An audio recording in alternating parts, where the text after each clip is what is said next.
नमस्कार दोस्तों, आपके चैनल में आपका स्वागत है। आज मैं आपको छठ पूजा की कथा सुनाने जा रही हूँ। अगर आपको ये कथा पसंद आए तो कमेंट बॉक्स में छठ मैया की जय जरूर लिखें।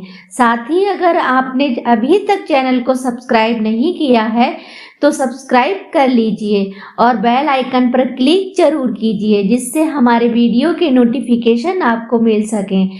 छठ पूजा कार्तिक माह के शुक्ल पक्ष की षष्ठी तिथि को मनाई जाती है। ये दिवाली के बाद पूर्वी उत्तर प्रदेश और विशेषकर बिहार राज्य के लोगों द्वारा मनाया जाता है। छठ पूजा लगभग 4 दिनों तक की जाती है, जिसमें भगवान सूर्य देव और छठ मैया की आराधना का विशेष महत्व है। इस दिन की शुरुआत सबसे पहले नहाए खाए से होती है। सबसे पहले गंगा के पवित्र जल से स्नान किया जाता है। उसके बाद प्रसाद ग्रहण किया जाता है।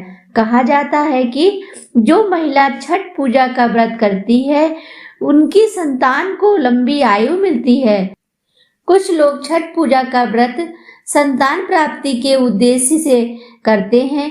छठ मैया कौन है? हिंदू धर्म की धार्मिक मान्यताओं के अनुसार छठ मैया को भगवान सूर्य देव की बहन कहा जाता है, जो मनुष्य की संतानों की रक्षा करती हैं और उनको लंबी आयु का वरदान देती हैं। धार्मिक पुराणों में छठ देवी के 6 रूपों का वर्णन मिलता है, जिनमें इन्हें मातृ देवी की उपाधि दी गई है। जानकारी के लिए बता दें कि नवरात्रों के दिनों में षष्ठी तिथि को जिन कात्यायनी देवी की आराधना की जाती है, उन्हें ही छठ पर्व के दौरान छठी मैया के तौर पर पूजा जाता है। शिशु के जन्म के 6 दिनों बाद इन्हीं देवी की पूजा की जाती है। इनकी प्रार्थना से बच्चे को स्वस्थ शरीर, सफलता और दीर्घ आयु होने का आशीर्वाद मिलता है। छठ पूजा को मानने के पीछे कई प्रकार की धार्मिक कथाएं प्रचलित हैं, जिनमें से एक कथा हम आपको सुनाने जा रहे हैं, जिसे आप ध्यान पूर्वक सुनिए। अब सुनिए छठ मैया की कथा। किसी राज्य में प्रियव्रत नाम के एक राजा रहते थे। उनकी पत्नी का नाम मालिनी था। उनके कोई संतान नहीं थी। इस बात को लेकर राजा और रानी बहुत दुखी रहते थे। उन्होंने एक दिन संतान प्राप्ति की इच्छा से महर्षि कश्यप द्वारा पुत्र हेतु यज्ञ करवाया। इस यज्ञ के फलस्वरूप रानी गर्भवती हो गई। 9 महीने बाद संतान सुख को प्राप्त करने का समय आया तो रानी को मरा हुआ पुत्र प्राप्त हुआ। इस बात का पता चलते ही राजा को बहुत दुख हुआ। संतान शोक में राजा ने आत्महत्या का मन बना लिया और वह एक वन की तरफ निकल पड़े। वन में जैसे ही राजा ने आत्महत्या करने की कोशिश की, उनके सामने एक सुंदर देवी प्रकट हुई। देवी ने राजा को कहा कि हे राजन, मैं छठ देवी हूँ। मैं लोगों को पुत्र का सौभाग्य प्रदान करती हूँ। इसके अलावा जो सच्चे भाव से मेरी पूजा करता है, मैं उसके सभी प्रकार के मनोरथ को पूर्ण करती हूँ।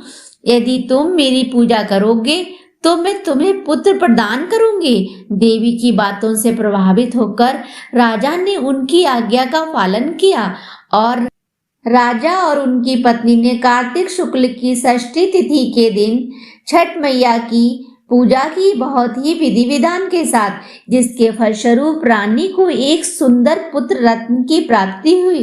तभी से छठ का पावन पर्व मनाया जाने लगा।